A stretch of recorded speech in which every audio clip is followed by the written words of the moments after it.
le deuxième Adam vient par la mort du premier. Si tu ne tues pas le premier Adam, tu ne verras jamais le deuxième Adam. La Bible dit que Jésus est le dernier Adam. Le mot dernier veut dire original. Pour dire que le premier était une copie. Mais quelque part, Jean-Baptiste dit, voici l'agneau de Dieu qui ôte les péchés du monde. C'est ce que nous recevons dans Jésus-Christ. C'est pour cela que même, moi ces gens ils disent, tu voulais Jésus et libérer Barnabas. Ah, je me sentais mal quand j'étais à l'époque. Mais aujourd'hui, avec mes capacités, je peux dire aussi, tu voulais Jésus, libérer Barnabas. Pourquoi? Parce que Barnabas n'était pas l'agneau, c'est Barnabas même.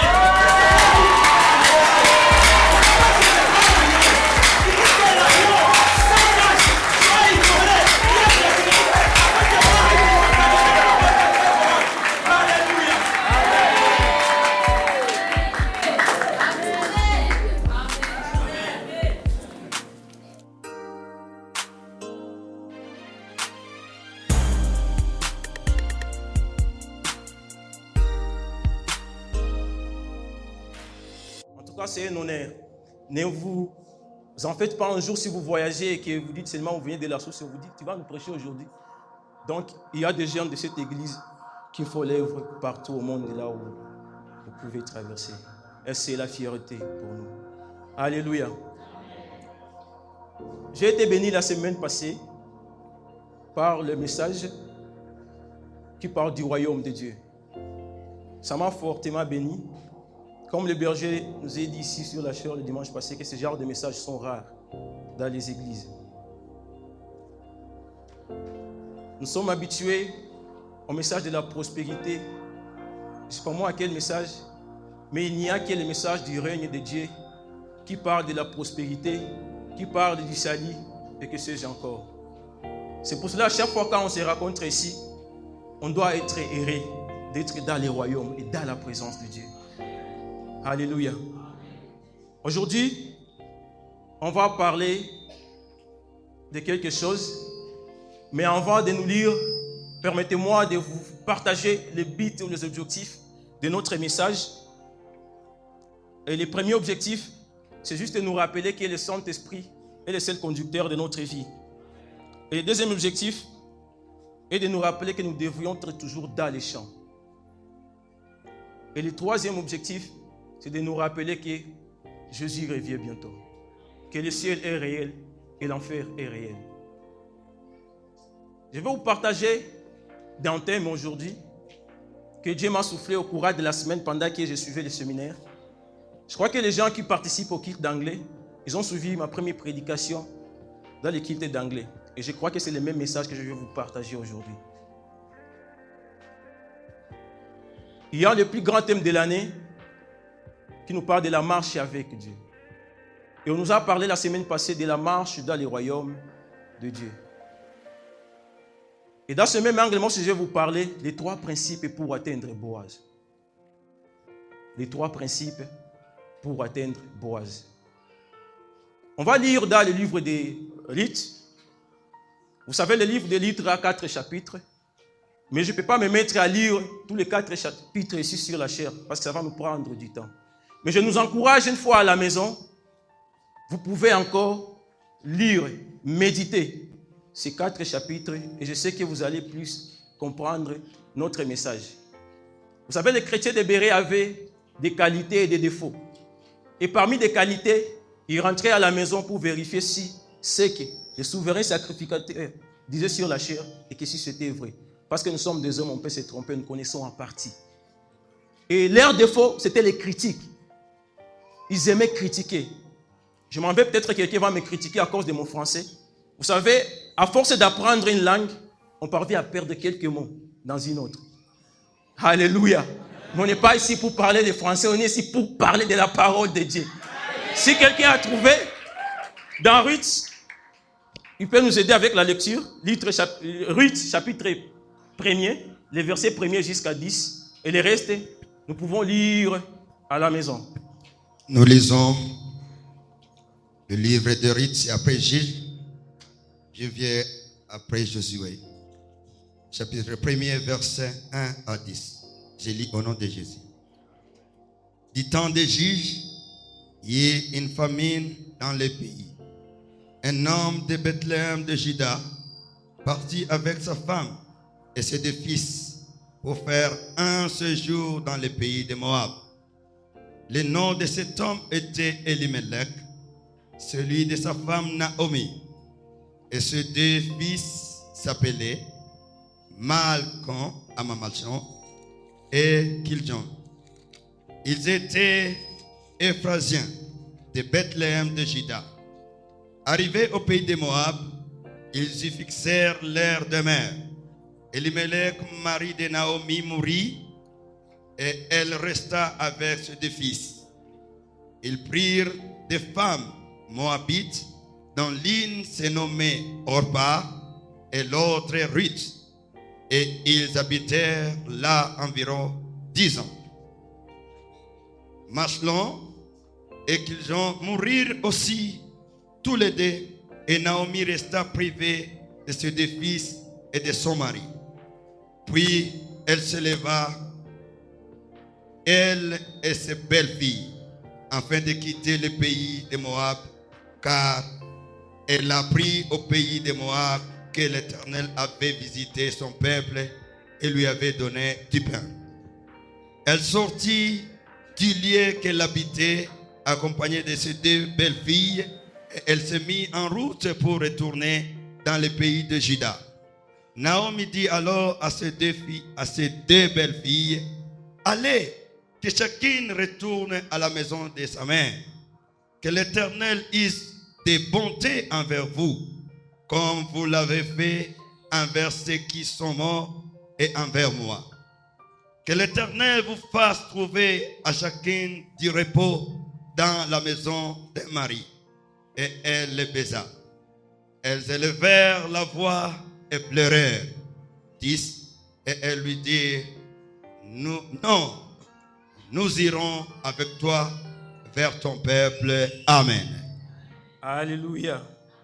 Espérons que vous allez continuer la lecture à la maison. Comme je disais, je vais vous parler des 3 principes pour atteindre Boaz. Et avant de commencer plus mon message, laissez-moi décortiquer ça en regardant quelques mots qui apparaissent plus. Par exemple, le mot Moab. On va essayer un peu de voir qu'est-ce que signifie Moab, quelle est l'origine de Moab. Alléluia. Moab, ça veut dire la sémence du père, ou une terre indésirable à cause de l'inceste. En ce qui concerne la situation géographique, il est localisé à l'est du Jourdain et la mer Morte. Dans le sens large, il est la région qui était occupée par les Amoréens. Et pour le moment, on l'appelle Kérak. Et si nous pouvons plus connaître l'origine de Moab, c'est mieux, on peut lire dans Genèse, on va lire à la maison, Genèse 19, et le chapitre, le verset 36, là où vous allez voir comment est-ce que Lot a couché avec ses 2 filles, et c'est là où Moab vient. Quand vous pouvez lire, on dit qu'il couchait avec l'aîné, il l'appelait Moab, on dit qu'il sera maintenant le père de Moabite. Il couchait avec aussi la deuxième, il dit on l'appela Ben-Ami, c'est là le père des Ammonites. Moab, c'est la terre de la malédiction. Moab ne peut pas vous aider à grandir. Si vous n'abandonnez pas Moab, rien ne peut changer dans votre vie. Parce qu'on ne raconte jamais Boaz à Moab. Moab, ça peut être une situation qui vous empêche à évoluer dans la vie. Moab, ça peut être une maladie. Moab, ça peut être un comportement que vous avez du mal à lâcher. Moab aussi, ça peut être votre comportement dans l'église. Moab, ça peut être la jalousie, la haine. Moab, ça peut être la sorcellerie. Moab, ça peut être même ce que nous faisons, des critiques dans l'église, ça peut être Moab. J'aimerais dire à quelqu'un que si vous n'abandonnez pas Moab, rien ne va changer dans votre vie. Et votre vie va continuer toujours à être la même. Je peux dire que Moab, c'est l'interdit aussi. Si on regarde dans le livre de Néhémie, chapitre 13, les versets 1er jusqu'à même à 5, vous allez voir comment est-ce que Néhémie, qui était un chanceux, qui travaillait en dehors du pays, et que quand il rentrait pour bâtir l'église de Dieu, il avait tout laissé en ordre, puis il était rentré là où il travaillait. Mais souvenez-vous, quand vous lisez, il était écrit que les Moabites et les Ammonites ne devraient pas s'unir avec les enfants de Dieu. Parce qu'ils ont refusé de bénir Israël, mais ils ont appelé Balaam pour leur maudire. Et c'était ça la loi. Et Néhémie, une fois arrivé, il a laissé l'ordre dans l'église, il a établi l'ordre dans l'église, il a reconstruit l'église, et puis il était rentré, il avait laissé Eliashib comme le souverain sacrificateur dans l'église de Dieu. Mais Eliashib, comme un souverain sacrificateur, il pourrait mettre dehors tous les Ammonites et tous les Moabites, sauf Tobidja. Quand vous lisez, vous allez voir l'histoire de Tobidja qui était l'Ammonite. Et pourtant, Eliashib, comme le souverain sacrificateur, il savait que les Ammonites et les Moabites ne pouvaient pas s'unir avec les enfants de Dieu. Et il est le souverain sacrificateur. Mais certains commentateurs de la Bible disent que la fille d'Eliashib était mariée au garçon de Tobidja. Ce qui fait assez que Eliashib pourrait considérer Tobidja l'ammonite spécial. J'aimerais dire à quelqu'un, peu importe la gentillesse de certaines personnes dans nos vies, en un certain moment, il faut les laisser. Peu importe les privilèges que nous avons avec ce genre de personnes, à un certain moment, le temps arrivera qu'il faut les laisser pour évoluer. Comment expliquer est-ce que Eliashib, en tant que souverain sacrificateur, peut garder l'interdit dans l'église? Et puis si vous lisez très bien, la Bible dit que Tobidja était là où on gardait les choses sacrées dans l'église. Là où on gardait même les offrandes. La Bible va plus loin, dit que Tobidja a commencé à prendre même le 1/10 dans l'église de Dieu. L'interdit. J'aimerais dire à quelqu'un, si tu continues à garder Tobidja dans ta vie, tu n'iras nulle part. Ta vie restera toujours la même. Tu ne vas pas avancer. Aussi longtemps que tu ne tues pas Tobidja, tu ne vas pas avancer dans ta vie. Ta vie restera toujours la même. Tu dois tuer l'interdit ou enlever l'interdit dans ta vie en fait d'avancer.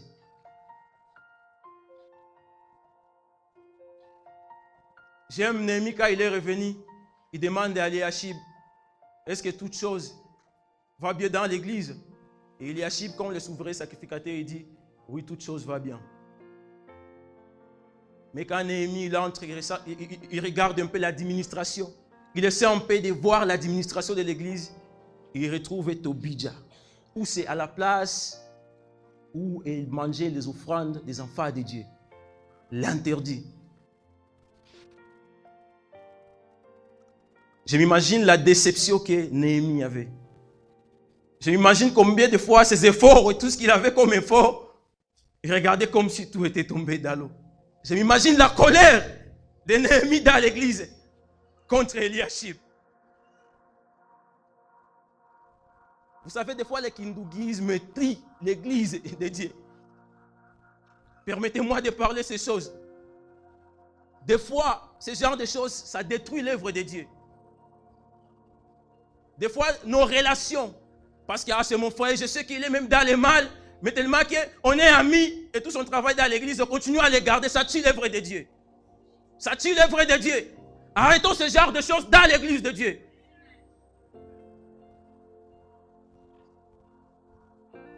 J'aimerais poser la question à quelqu'un, me poser la question, qui est dans ta vie? Qui est dans ta vie? Pour rien que parler de l'introduction de ces messages, chacun peut se poser déjà la question, qui est dans ma vie? Ou celui qui est à côté de moi. Comment est-ce qu'il se comporte? Vous savez, des fois même, nous savons certaines personnes, on sait comment est-ce qu'ils se comportent dans l'église, mais on continue à cacher. On cache. Laisse-moi te dire que tu participes aussi à ce péché. Tu participes aussi à ce péché.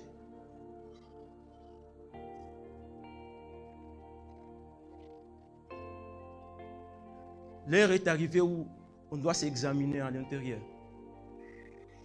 Je vais vous parler rapidement du premier principe. Le premier principe que je vais vous parler, c'est la connexion. Vous savez, dans notre vie, on a toujours des gens qui nous aident et qui nous propulsent à aller de l'avant.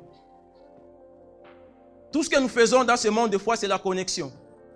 Et il y en a d'autres qui sont devenus ministres parce qu'ils ont la connexion. Il y en a d'autres aussi qui sont devenus présidents parce qu'ils ont la connexion. Il y en a d'autres qui sont devenus ceux qui sont parce qu'ils ont la connexion et ce n'est pas mauvais. Mais le problème est de savoir d'où vient cette connexion. J'aimerais dire à quelqu'un, il ne faut jamais envier la position de l'autre. Tu ne sais pas comment est-ce qu'il a fait pour arriver là où il est. Tu ne sais pas même les prix qu'il a payé pour arriver là où il est. Tu ne sais pas les prix qu'il a payé pour être ce qu'il est aujourd'hui. Il ne faut jamais envier.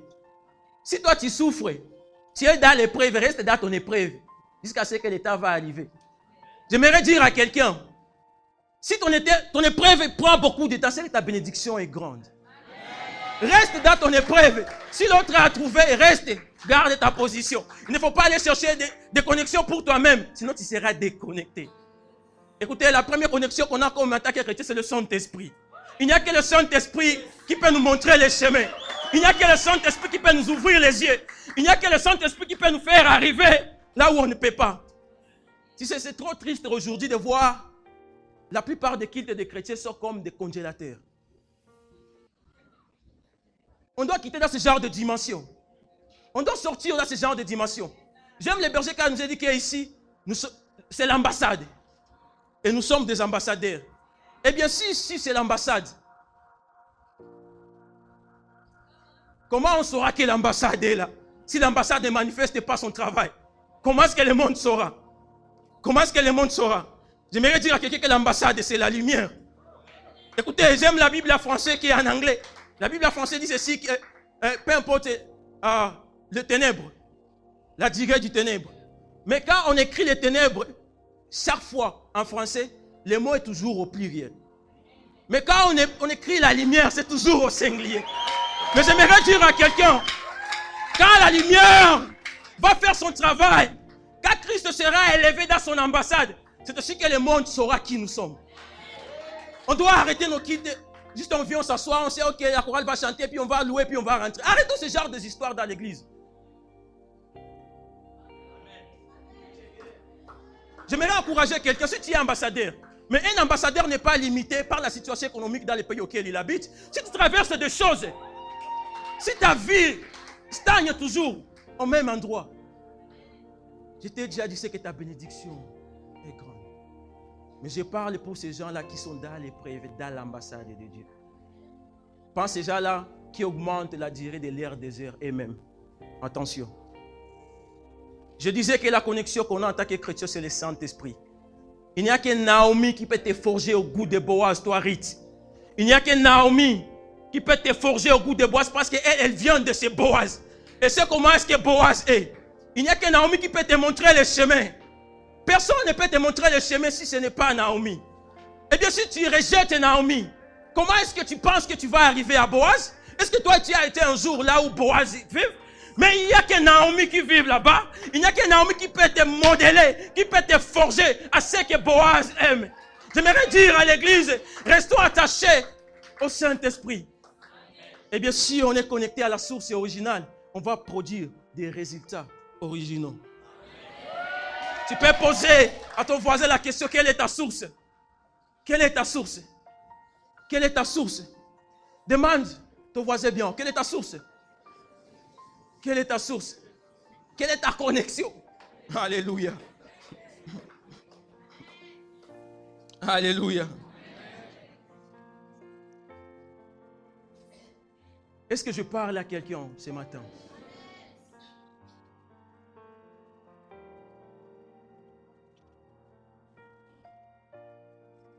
J'aimerais challenger quelqu'un à commencer à prier pour des gens qui se retrouvent à ses côtés. Écoutez, ce n'est pas tout celui qui est à côté de toi qui t'aime. Aujourd'hui, l'église est devenue, je sais pas moi, comme quoi. C'est là où il y a maintenant des voleurs.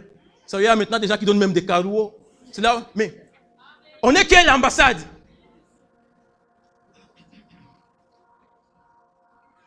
Laisse-moi te dire que si tu es venu ici à la source avec ce genre de idées dans la tête, tu seras confondu. Et quand j'ai préparé ce message, Dieu me murmurait à cœur qu'il va commencer à faire sortir certaines personnes publiquement à plein culte dans l'église. À plein culte dans l'église. S'il y a des sorciers dans l'église, c'est un avertissement. J'aimerais dire à quelqu'un de laisser. Permettez-moi de parler de ces choses.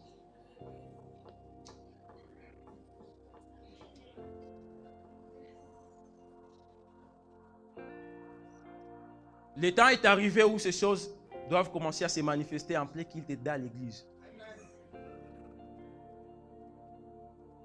Gardez bien ça dans la tête.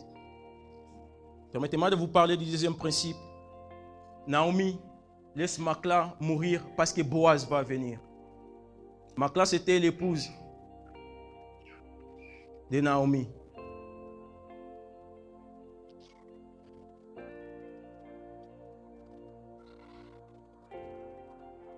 J'aimerais dire à quelqu'un que le deuxième Adam vient par la mort du premier Adam.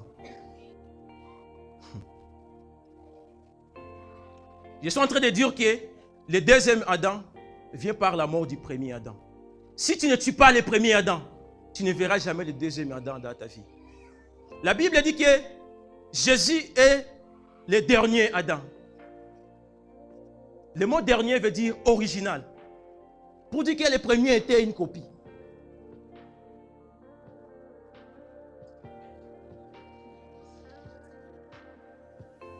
Laissez-moi vous parler un peu de Christ.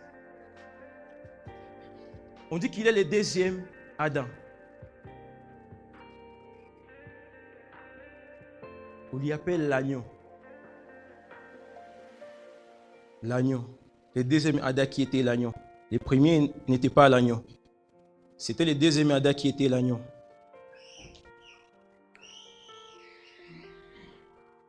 Un jour, Isaac il pose la question à son père. Père, je vois ton autel, je vois le bois, mais où est l'agneau? C'était la question qui avait retenti dans la Bible. Père, je vois le feu, je vois ton autel, je vois le bois, mais où est l'agneau? Malachie était venu, n'était pas l'agneau. Jérémie était venu, n'était pas l'agneau.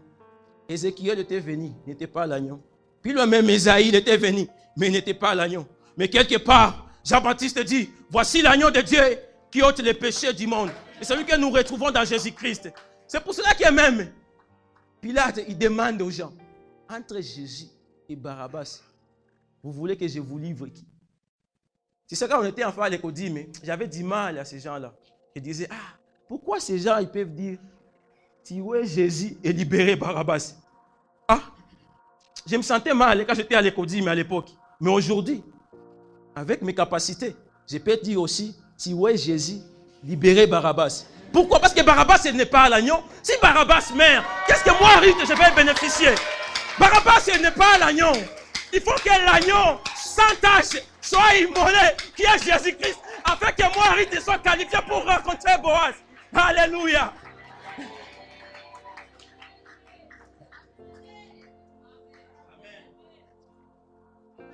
Yeshua.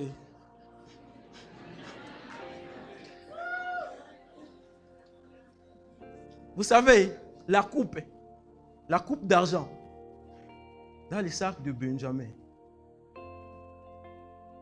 Joseph, il est intelligent. Il voit que Benjamin, c'est un frère innocent. Il n'était pas là quand on a conspiré pour tuer. Mais une fois dans le palais, il prend Benjamin qui est innocent, qui est sans tache. Il place la coupe d'argent dans son sac. Mais Joseph, pourquoi? Pourquoi seulement Benjamin?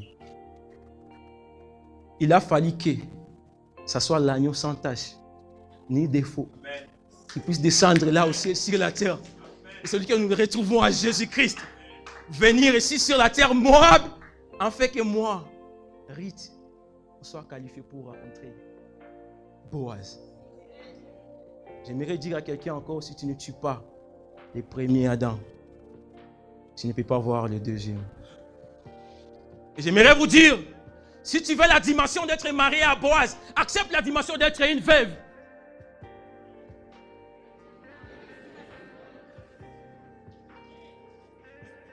Il paraît que je ne me fais pas comprendre. Si tu veux la dimension d'être marié à Boaz, accepte-toi d'abord que tu es une veuve. C'est-à-dire que tu vas avoir l'opportunité. Tu ne peux pas être marié à Boaz et tu es encore marié. Boaz ne peut pas voir.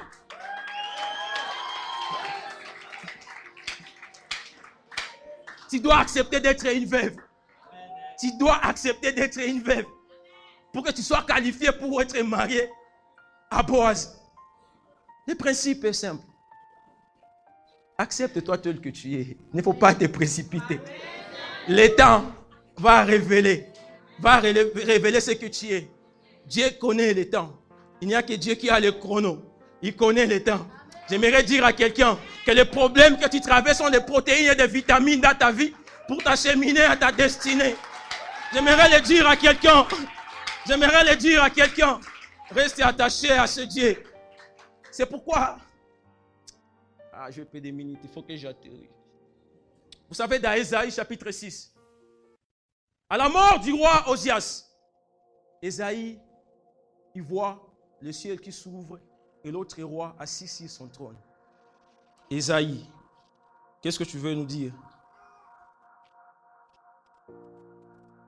Certains commentateurs de la Bible disent que Ésaïe, il avait certaines relations avec les rois Osias. Alors, à cause des privilèges dans les palais, il ne pouvait pas se concentrer à gêner, il ne pouvait pas se concentrer à prier, il ne pouvait pas même se concentrer à voir, parce qu'il avait des privilèges. Quand le président dit tu fais ceci, il fait ceci. Quand le président il prend des liqueurs aussi à la table, lui aussi il vient, il prend avec le président. Quand le président il entre dans des problèmes, il fait la corruption, Ésaïe est toujours là, et il voit que c'est mauvais, mais il ne veut pas dire le roi Osias. Et cela a fait à ce qu'Ésaïe soit éloigné de la présence de Dieu. Mais, quand le roi Osias meurt, la Bible dit qu'Ésaïe voit le ciel qui s'ouvre et il voit l'autre roi assis sur son trône élevé. La Bible dit que les pans de sa robe remplissaient toute l'église. Si tu ne tues pas Osias, le ciel ne peut pas s'ouvrir pour toi. Aussi longtemps que tu continues à avoir des privilèges du roi Osias, tu ne verras jamais l'autre roi. Jamais.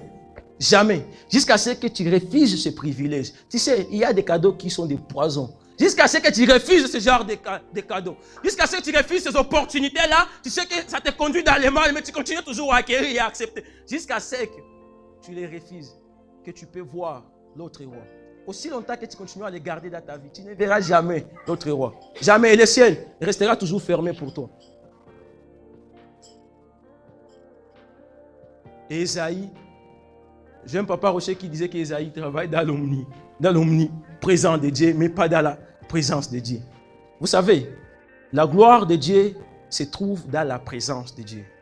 La gloire de Dieu ne peut pas descendre là où il n'y a pas sa présence. Il est grand temps que la gloire de Dieu commence à descendre dans l'église. Que les œuvres du Saint-Esprit commencent à être palpables. On en a marre d'écouter. Ça commence à être palpable dans les églises aussi. Non, ça c'est le Saint-Esprit. Ça c'est les doigts de Dieu. Il n'y a que les doigts de Dieu qui peuvent faire ça. À part les doigts de Dieu, non. Personne d'autre. Il est grand temps qu'on commence à expérimenter ces choses-là. La présence de Dieu. Vous savez, le diable nous combat parce que la première des choses qu'on a perdues depuis bien avant, c'était la présence de Dieu. Permettez-moi de vous parler un peu du jardin d'Éden. J'en ai appris aussi à travers quelques prédicateurs qui disent qu'Éden était sur la terre. Moi, je disais seulement où, en Israël, ou c'est pas moi, ou en Afrique. Qui connaît là où se trouve Éden sur la terre? Vous voyez, personne. Éden, c'est un mot hébreu qui veut dire présence. Éden, c'est l'environnement auquel Dieu a descendu sur la terre. Vous ne pouvez pas le situer géographiquement. C'est pourquoi le diable a tout fait pour que l'homme puisse quitter l'Éden. Et Dieu veut à ce que nous rentrions en Éden jusqu'à aujourd'hui. dans sa présence. Dieu veut que nous puissions rentrer dans sa présence. Parce qu'il n'y a que dans sa présence, c'est où on peut voir sa gloire. Dieu nous veut dans sa présence. J'aimerais dire à quelqu'un qui a perdu la présence de Dieu, tu devrais être en colère. Tu devrais te révolter. C'est Pierre qui est en train de dire que nous sommes des pierres rejetées par les hommes, mais des pierres précieuses considérées par Dieu. Et quand on se rencontre ensemble, on bat l'édifice qui est fort. En d'autres termes, on offre un offrande, un holocauste qui est qualifié, un sacrifice qui est qualifié. Je parle de l'église de Dieu. On ne peut pas voir la gloire de Dieu dans l'église et pourtant, on a encore les interdits. On ne peut pas voir la gloire de Dieu dans l'église. Vous savez, le mot gloire, en grec, ça veut dire doxa. En hébreu, ça veut dire kabod. J'aime l'anglais aussi. Des fois, l'anglais garde toujours le sens des mots. Et puis, kabod, en anglais, veut dire heavy. Ou encore weight. En français, ça veut dire quelque chose qui est pesant, quelque chose qui est lourd. Et quand la gloire de Dieu descend dans l'église, laissez-moi vous dire quelque chose. Quand Esaïe voit le ciel qui s'ouvre et les pans de la robe du maître remplissait l'église, dans la Bible, il y avait une femme. Un jour, Jésus qui marchait pour aller ressusciter la fille de Jaïrus. Et il marchait. Et puis, il y avait une femme. Une femme qui avait la révélation que Pierre ne pouvait pas avoir. Une femme qui a eu la révélation que Matthieu ne pouvait pas avoir. Une femme qui a la révélation que les 12 ne pouvaient pas avoir. Elle avait vu que les pans de la robe du maître remplissaient toute la terre. En disant, en touchant seulement sur cette robe, je vais être guéri. J'aimerais, vous ne comprenez pas ce qu'ils sont en train de dire. J'aimerais dire à quelqu'un, quand la gloire de Dieu descend dans l'église, quand ça se décide de descendre dans l'église, ces jours-là, c'est question de révélation avec ton Dieu.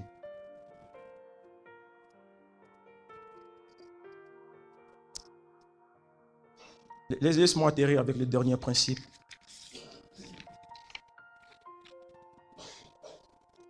Je disais, le dernier principe est qu'on doit être toujours dans les champs. Nous devrions être toujours dans les champs. On doit être toujours dans les champs. La Bible dit qu'on ne sait pas les jours ni l'heure où il va venir. Mais on doit être toujours prêt chaque jour. Et la question que je me suis posée, pourquoi Boaz ne s'est pas dit, mais 10 ans après, laisse-moi aller visiter ma famille à Moab. Laisse-moi aller rendre visite au moins à ma famille. Mais 10 ans après. Ou pourquoi ne se sont pas même rencontrés à Chémé avec Ruth, seulement dans les champs là où Ruth glanait. Écoutez, Ruth, c'est l'image de l'église. Et Boaz, c'est l'image de Christ. Christ ne racontera jamais son église en vraie. Christ racontera toujours ces gens dans les champs. C'est ça l'église de Dieu. C'est ça l'église de Dieu.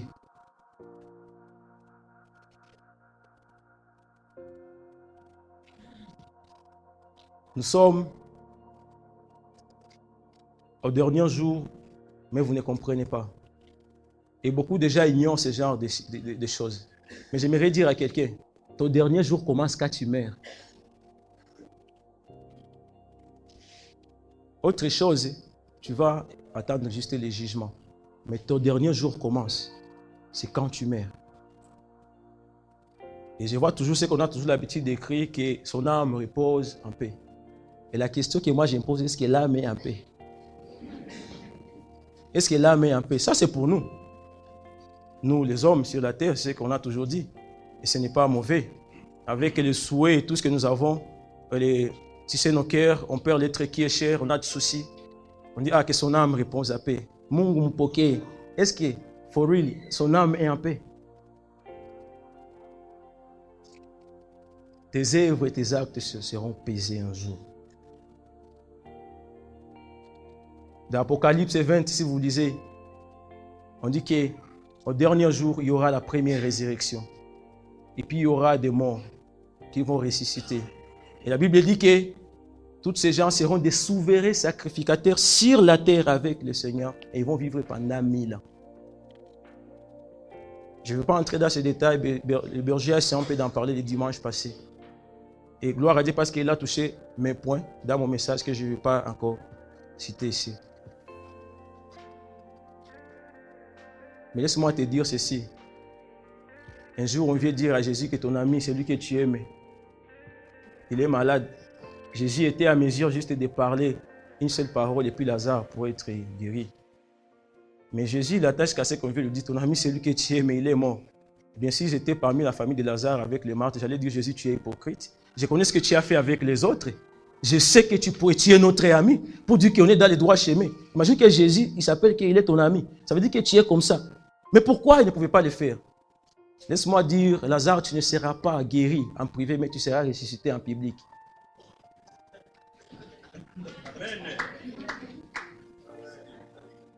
Parce que si on te guérit en privé, personne ne va pas jouir. Personne ne va pas jouir. Comment est-ce que le monde va savoir la puissance de Dieu? Mais si on te ressuscite en public,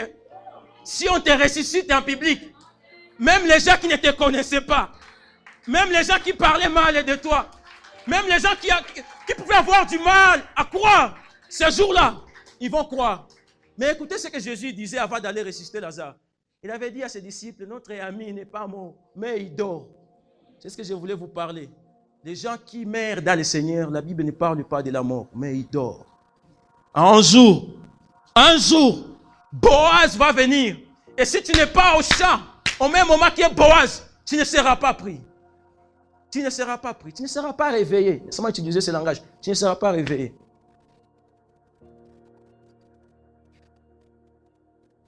Où es-tu? Comment est-ce que tu te comportes? Comment est-ce que tu gères et tu diriges ta vie? Comment est-ce que tu marches avec ton Dieu? Vous savez la différence entre Ruth et Orpa. Orpa avait pleuré. Il avait pleuré, fortement pleuré. Belle-mère, mais tu pars. Je vais rester avec qui? Et après, elle reste à Moab. Mais Ruth, il avait pleuré. Et en dehors de pleurer, il avait pris une décision. Il avait dit, où tu iras, j'irai. Ton peuple sera mon peuple. Ton Dieu sera... Pour dire qu'à Moab, il y avait même des petits dieux. Ton Dieu, au singulier, sera mon Dieu. Je connais beaucoup de chrétiens dans l'église. Depuis que je les ai racontés, ils pleurent, ils pouvaient pleurer à cause du péché. Mais leur vie reste toujours les mêmes. Ils restent toujours à Moab. Tu pleures, on presse, tu pleures, tu viens ici, on prie pour toi, tu pleures. Mais ta vie ne change jamais. Tu fatigues même les serviteurs de Dieu. On était là-bas.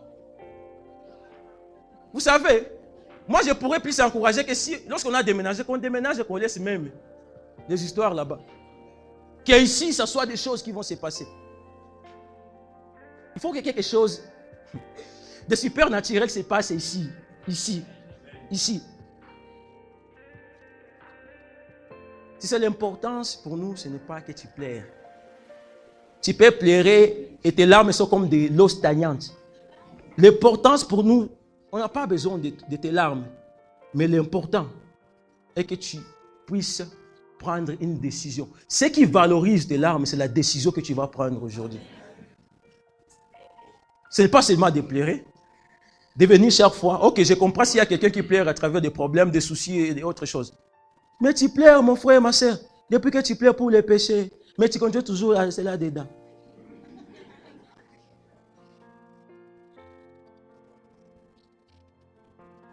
Il est grand temps qu'on change la manière de regarder les choses. Il est grand temps qu'on change. J'aimerais inviter toute l'église à se mettre debout.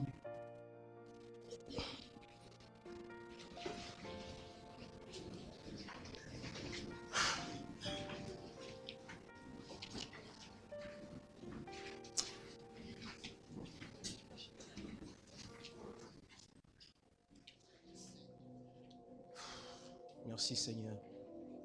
Merci Seigneur. Merci Père. Merci pour ta présence. Merci pour ta gloire. Merci pour des choses, ô Dieu de gloire, que tu as cachées et que tu révèles encore. Merci pour ta gloire que tu décides encore de libérer dans ton Église. Merci Seigneur pour ta présence encore. Merci Seigneur pour ton kabod que tu vas commencer à libérer dans ton Église. Merci Seigneur pour tes miracles. Merci Seigneur. J'aimerais encourager quelqu'un qui a commencé juste à faire l'introspection de sa vie. Où est-ce que tu es? Tu peux déjà te localiser toi-même. Tu peux regarder du fond de toi. Tu peux regarder juste du fond de toi. Commence déjà à te poser des questions. Où est-ce que tu es? Où est-ce que tu es? Pose-toi des questions. Commence déjà à faire l'analyse dans ton cœur.